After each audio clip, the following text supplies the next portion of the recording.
Yes, a little personal touch. Kirby, I am ready. Okay. And we are recording. Okay. Joining me now is Brooke Rollins. Brooke, you're no stranger to RFD-TV. We've kind of been pulling at you recently. I know, I love you guys. No, well, we love you talking about all the things, but I want to get right into it, and I want to talk about the response that you've gotten from the new HPAI strategy. And just go right into that. I sure will. So clearly our country's in crisis right now, especially our poultry producers, especially our egg layers. But it's interesting because I think most of America who's not in the ag community doesn't really pay close attention to the avian bird flu until there are no eggs on the shelves. And you see the price of eggs. So talk about it from the consumer side first. The price of eggs in the last administration went up about 237%. They continue to rise as we've had to depopulate almost 168 million hens just in the last year or two. I mean, this is a significant deal. So the single mom from Detroit who uses eggs as the key, source of protein for her young family, she can't afford that anymore. The flip side of that is for our poultry producers, it's a tough deal out there. And so how do we fix that? So we rolled out a 5-point plan last week at the cabinet meeting at the White House, and the president is obviously hyper focused on this amongst a lot of things, but realizing that this really is the #1 issue in the country right now. You never know when you roll out a big plan like that. We had repurposed a lot of the DEI funds from the last USDA, so it's not new money, but repurposed that almost up to $1 billion into this program, including more biosecurity, easier repopulation, better indemnification, and then more research into vaccines and therapeutics. And really, all in all, everyone has been very, very supportive of it, from the ag community to the consumer groups, even to the MAGA movement believes this is a major issue, and they're just glad to have a plan.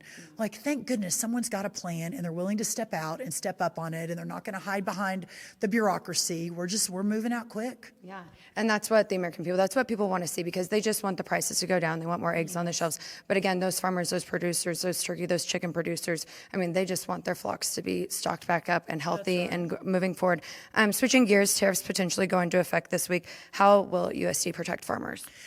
Well, I think of all of the issues that I hear the most about, and there's a lot, the cost of input, the avian bird flu, the export market has basically gone to nothing and now is even negative in the last 4 years. But the one that is related to the last that I hear the most is about trade and what that looks like. And it's just an unknown, and it's so unpredictable. And for our farmers and ranchers in our ag community, that's like the big curse word, right? Unpredictability. So the president is committed, President Trump, committed to ensuring that our farmers and our ranchers are part of that conversation and are made whole no matter what happens. My goal is that we can get out into the world very quickly and begin expanding markets, but that we're also in the room when these decisions are being made so that the president and others on his team that are in the trade world understand the implications of the decisions being made. And I feel very confident. I believe in President Trump's leadership. I believe, obviously, when he says the farmers and ranchers those are my people, let them know I've got their back, that at the end of the day, while there may be some unpredictability and some significant and real concern right now, that this will end up in a better place than where we are today, and perhaps even greater prosperity than our communities have seen. Yeah. What are the priorities for the Farm Bill? The Farm Bill is obviously percolating again. I think first and foremost is just getting a Farm Bill. This will be the third try, but I feel really good about it. Chairman Bozeman, Ranking Member Klobuchar, our friends over in the House, G.T. Thompson, they came fairly close the last time, but I think with President Trump in the Oval Office, I think that we've got a new day of negotiations, but also collaboration. At the White House a week ago, we had the governors in. And listen, we're in Denver, Colorado right now. I'd worked with Governor Jared Polis in the last administration. I talked to him today as I was on my way over to this event. And maybe I'm the pathological optimist always in the room, but I just believe it's a new day. And I believe that, we've got to negotiate on the food stamp side, but also the farm side. And often usually that's where the agreements are not made.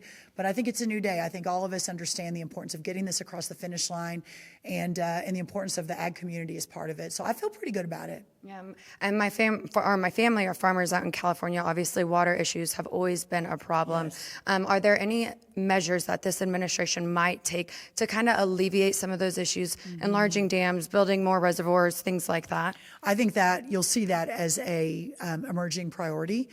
in the cabinet meeting last week, the press had left the room, but we were talking about a lot of that and how important it is. That crosses across several of our different cabinet members. And I just mentioned in a big press gaggle I just finished that this cabinet is, I think, very unusual. None of us care what's next. No one's looking for another job. It's like back 250 years ago when the farmers, Thomas Jefferson and George Washington left their farms to go to D.C. to serve the people and then went back to their farms. That's what this cabinet represents. And so on the big key issues that perhaps have been kind of a side issue or a tangential issue, those now become front and center, and we work to solve them at light speed. Well, speaking of that, you and I both, we live in the city. I'm actually from a farm. I know you were born and raised in Glen Rose. So it's interesting. I think I work on a show called FarmHer and Rancher, and it's encouraging young individuals, not just females, but to come back to their farm and ranches or to be a voice for agriculture. You're big on kind of implementing that in your family. Can you speak to that a little bit more and why it's so important? I think that in watching my own kids growing up and the programs they have been a part of, for me personally, the programs, it changed my life forever. The reason I'm here and doing this is because of my ag teacher and the Future Farmers of America and 4-H. So these programs and our ag teachers and those who are leading it, I think, are the heroes of the agriculture community, and supporting them. Just yesterday, we were at the Tarrant County Stock Show in Fort Worth, Texas, and I bought a lot of animals from a lot of kids. My husband has not seen the final bill yet, but I just think it's so important to support this next generation. And when the average age of the American farmer is 58 years old, we are facing some potentially very difficult times ahead if we don't inspire, engage, expand access to capital, expand everything that we need for these people, these younger people, to move into farming, especially as first-generation farmers. Then I'm not sure that the America we know and love today can sustain. So it's really important. Yeah, most definitely. And just to touch on that a little bit more, it's Women's Month, and so encouraging women to have a role, take a lead in agriculture in any regards, whether they want to go back to a farm, start a farm, show livestock, be an FFA, or boots on the ground in DC. What words of encouragement or advice would you give them? I would say that if you are thinking of a career or your work in any industry, the ag industry and what we all get to do every day is perhaps the most joyful, the most righteous. It is biblical, frankly. Our founding fathers were farmers. Those that fought the revolution were farmers. And while the farming industry has changed significantly, back at the beginning of America, I think almost 90% of our country was agrarian. I think today, actually in the farming and ranching, it's 5 or 10%. But the idea that we continue to feed America, but also feed the world, there's nothing better than that. And so the opportunity to fight for that every single day it's not a job. It's a passion and a calling that I see more and more kids getting excited about, especially young ladies. Yeah, most definitely. Well, thank you so much for taking the time to speak with us today. Thank you so much. Again, you're a neighbor, so Yes, I that's always right. love seeing a friendly face from Fort Worth. Yes. Back to you guys. Thank you.